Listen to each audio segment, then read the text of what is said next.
Welcome to chemistry planet. आज के इस वीडियो लेक्चर में हम डिस्कस करने वाले हैं नाइट्रेट इन वाटर। इसमें हम नाइट्रेट के सोर्सेज देखेंगे कि किस तरह नाइट्रेट पानी में चला जाता है, कहाँ से आता है नाइट्रेट, उसके बाद में इससे क्या इफ़ेक्ट्स पड़ते हैं ह्यूमंस पे, एक्वेटिक लाइफ पे या ओवरऑल इकोसिस्टम पे। उसके बाद में वाटर क्वालिटी और वाटर क्वालिटी मैनेजमेंट पे भी बात की जाएगी। तो पहले मैं आपको बता दूं कि जो नाइट्रेट रहता है NO3 नेगेटिव आयन, ये naturally occurring form of nitrogen है जो सॉइल, वाटर और एयर में पाया जाता है। प्लांट्स के लिए नाइट्रेट बहुत ही एसेंशियल है प्लांट ग्रोथ के लिए, और इवन कि प्लांट से बाद में जो नाइट्रोजन एनिमल्स को मिलता है वो भी इसी नाइट्रेट के थ्रू ही मिलता है। लेकिन नाइट्रेट लेवल्स अगर वाटर में ज़्यादा बढ़ गई तो वाटर को यह हार्मफुल बना देता है, क्योंकि नाइट्रेट लेवल्स बढ़ने से वाटर में यूट्रॉफिकेशन हो जाती है, यानी अलग अलग ब्लूम हो जाता है। उससे वाटर एक्वेटिक लाइफ के लिए हार्मफुल हो जाता है। और वाटर में अगर नाइट्रेट ज़्यादा रहा तो इससे एनिमल्स पे भी असर पड़ता है, खासकर इन्फेंट्स और प्रेग्नेंट वुमेन के लिए। तो पहले बात करते हैं कि नाइट्रेट आता कहाँ से वाटर में, यानी सोर्सेज ऑफ नाइट्रेट क्या है। तो दो तरह के सोर्सेज रहते हैं, एक है नेचुरल सोर्स और दूसरा है एंथ्रोपोजेनिक सोर्स, यानी ह्यूमन सोर्स। ह्यूमन एक्टिविटीज से कैसे नाइट्रोजन पानी में आ जाता है, उनको हम कहते हैं एंथ्रोपोजेनिक सोर्सेज। तो नेचुरल सोर्सेज की अगर बात की जाए तो नाइट्रेट जो पानी में आता है वो आता है नाइट्रोजन साइकिल या नाइट्रोजन फिक्सेशन से। नाइट्रोजन फिक्सेशन से नाइट्रोजन सॉइल में चला जाता है, इवन कि पानी में भी चला जाता है बाद में। और दूसरा है decomposition of organic matter. Organic matter में नाइट्रोजनस कंपाउंड्स होते हैं जो डिकम्पोज होने के बाद में नाइट्रेट्स में कन्वर्ट हो जाते हैं, चाहे वो सॉइल में हो जाए या पानी में। उसके बाद में सॉइल से भी वाटर रन ऑफ के थ्रू ये पानी में चले जाते हैं। अब बात होती है एंथ्रोपोजेनिक सोर्सेज की।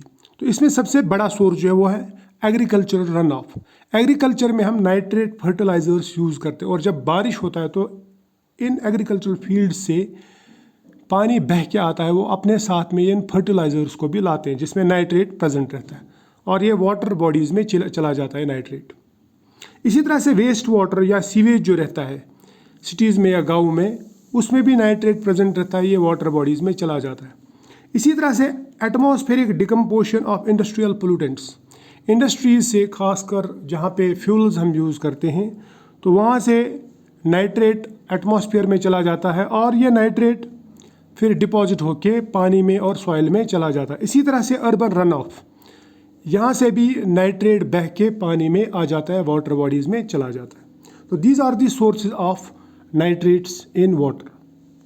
अब बात की जाएगी वाटर क्वालिटी और इकोसिस्टम पे क्या फ़र्क पड़ता है, क्या असर पड़ता है नाइट्रेट का। देखिए, पहली बात, अगर नाइट्रेट्स बढ़ गए पानी में तो यूट्रॉफिकेशन होगा, अलगल ब्लूम होगा, क्योंकि पानी में अगर न्यूट्रेंट एनरिचमेंट हो गए, यानी न्यूट्रेंट्स बढ़ गए लाइक नाइट्रोजन, फास्फोरस, उससे अलगल ब्लूम्स होता है, और अलगल ब्लूम से वाटर की जो क्लियरिटी है वो कम होता है, और इससे एक्वेटिक इकोसिस्टम डिसरप्ट होता है, क्योंकि अलगल ब्लूम से बहुत सारे प्रॉब्लम्स आते हैं। एक तो सनलाइट पेनिट्रेट नहीं कर पाती है वाटर में पूरी तरह से। दूसरा, जब एल्गी डेड हो जाती है तो वहाँ पे डिकम्पोजिशन के दौरान जो डिज़ोल्व्ड ऑक्सीजन है वो डिक्रीज़ हो जाता है, यानी जहाँ पे यूट्रॉफिकेशन हो वहाँ पे DO लेवल भी कम हो जाता है पानी में। और DO लेवल अगर कम हो गया तो हाइपोक्सिया हो सकता है, यानी ऑक्सीजन की जो लेवल है वो कम होगी, जो रिक्वायर्ड ऑक्सीजन है वो बराबर नहीं होगा। और अगर ऑक्सीजन कम हो गया, यानी हाइपोक्सिया हो गया, तो डेड जोन्स बन सकते हैं। डेड जोन्स वो जोन्स होते हैं जहाँ पे फिशेज़ या अदर एक्वेटिक ऑर्गेनिजम्स सर्वाइव नहीं कर पाते हैं, क्योंकि जितना उनको ऑक्सीजन चाहिए उतना नहीं मिलता है, डिप्लीट हो ऑक्सीजन जो है वो कम हो जाता है उस एरिया में। तो ऑक्सीजन कम होने की वजह से यहाँ पे फिशेज़ या एक्वेटिक ऑर्गेनिजम्स सर्वाइव नहीं कर पाते, और ऐसे रीजन्स को हम कहते हैं डेड जोन्स। और ये तभी होता है जब यूट्रॉफिकेशन हो, और यूट्रॉफिकेशन से हाइपोक्सिया हो जाता है, यानी ऑक्सीजन लेवल कम हो जाती है, डिजॉल्व ऑक्सीजन कम हो जाता है। दूसरा जो है ह्यूमन हेल्थ पे क्या फ़र्क पड़ता है। देखो, ह्यूमन हेल्थ पे भी कुछ रिस्क आ जाते हैं। फॉर एग्जांपल, मिथेमोग्लोबिनिया में एक डिजीज़ है जिसे हम कहते हैं ब्लू बेबी सिंड्रोम, मिथेमोग्लोबिनीमिया। अगर बेबीज़ वाटर के साथ में नाइट्रेट कंज्यूम करेंगे तो डाइजेस्टिव सिस्टम में ये नाइट्रेट जो ये नाइट्राइट में रिड्यूस हो जाता है, यानी नाइट्रेट से नाइट्राइट बन जाता है। और नाइट्राइट इंटरफियर करता है with blood's ability to carry oxygen, यानी अगर नाइट्राइट बढ़ गया तो नाइट्राइट ऑक्सीजन को ब्लड के थ्रू एब्जॉर्ब नहीं होने देता, या मैं ऐसा बोलूँगा कि जो बेबीज़ रहते हैं, इन्फेंट्स रहते हैं, वो बराबर ऑक्सीजन कैरी, उनका ब्लड जो है बराबर ऑक्सीजन कैरी नहीं कर पाता। तो ऐसी कंडीशन को हम कहते हैं मिथीमोग्लोबिनीमिया, जिससे साइनोसिस होती है। साइनोसिस क्या है कि बेबीज़ का जो स्किन है ब्लू पड़ जाता है। ये एक डिजीज़ है यानी ऑक्सीजन डेफिशिएंसी की वजह से ब्लू हो जाता है, और कभी कभी इससे डेथ भी हो जाती है अगर केस सीवियर हो जाए तो। इसके अलावा नाइट्रेट से कैंसर रिस्क भी बढ़ जाते हैं। कैसे? अगर नाइट्रेट लेवल हाई हो गया तो नाइट्रेट से फॉर्मेशन ऑफ नाइट्रोसोमाइन्स बनते हैं। नाइट्रोसोमाइन्स जो रहते हैं ये कार्सिनोजेनिक कंपाउंड्स रहते हैं, और इससे स्टोमक कैंसर हो सकता है।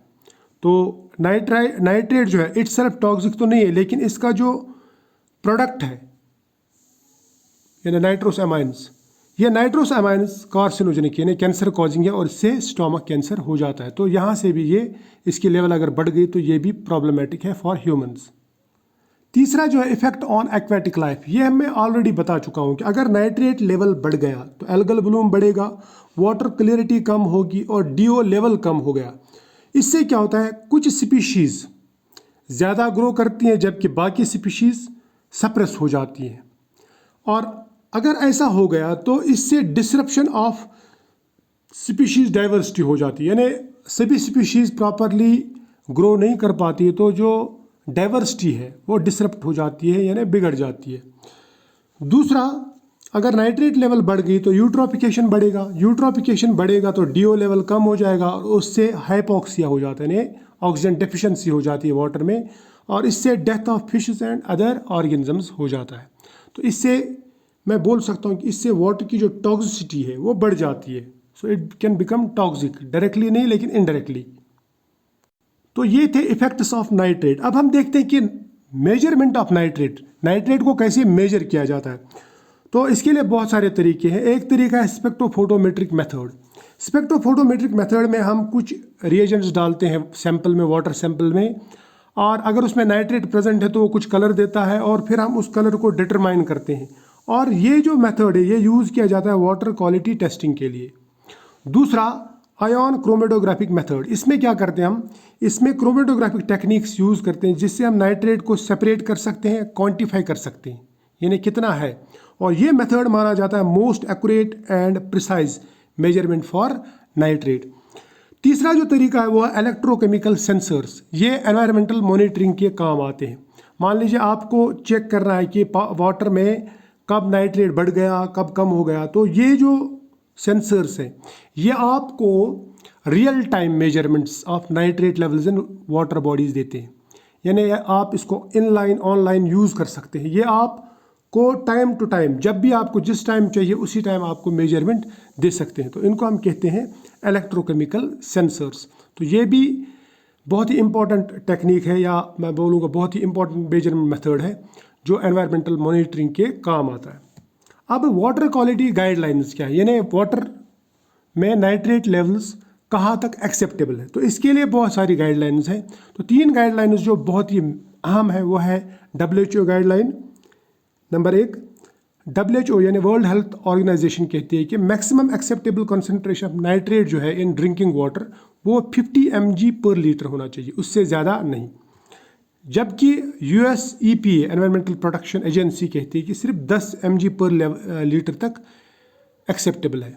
यूरोपियन यूनियन और एक एजेंसी वो कहता है कि 50 mg पर लीटर तक अलाउड है यानी एक्सेप्टेबल है। यानी यूरोपियन यूनियन और WHO ये दोनों एक दूसरे से मैं बोल सकता हूँ राज़ी है, या इनका पैरामीटर जो है सेम है, जबकि US EPA का पैरामीटर कुछ अलग है।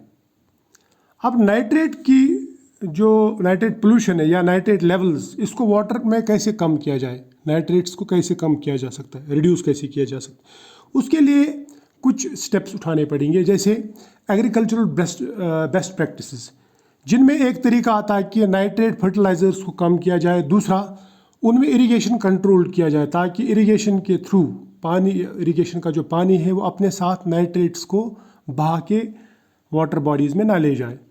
दूसरा, जो वेस्ट वाटर ट्रीटमेंट है उनको अपग्रेड करना पड़ेगा, उनमें नाइट्रेट रिमूवल जो गैजेट्स हैं या नाइट्रेट रिमूवल के लिए जो टेक्निक्स हैं या इक्विपमेंट्स हैं वो उनमें लगाने पड़ेंगे।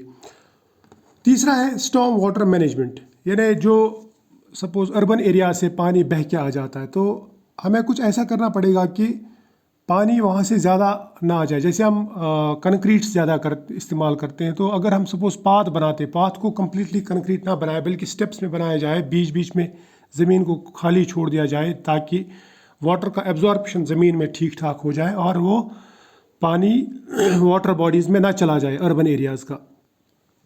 अब इसके बाद में नाइट्रेट रिमूवल टेक्निक्स क्या है कि हम अगर सपोज़ पानी में नाइट्रेट है और हम इसे ड्रिंकिंग के काबिल बनाना चाहते हैं, और यानी हम वाटर को इस्तेमाल करना चाहते हैं फॉर ड्रिंकिंग, लेकिन उसमें नाइट्रेट लेवल ज़्यादा है।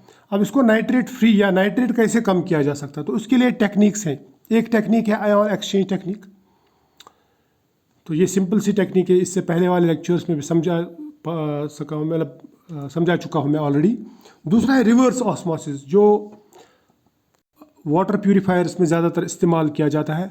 और तीसरा जो है बायोलॉजिकल नाइट्रिफिकेशन, यानी कुछ ऐसे ऑर्गेनिज्म बैक्टीरिया का इस्तेमाल करें जो नाइट्रेट्स कंज्यूम करते हैं, डिनाइट्रीफाइंग बैक्टीरिया, जो ऑलरेडी हम पढ़ चुके हैं इसमें नाइट्रोजन फिक्सेशन में बहुत सारे बैक्टीरिया ऐसे हैं।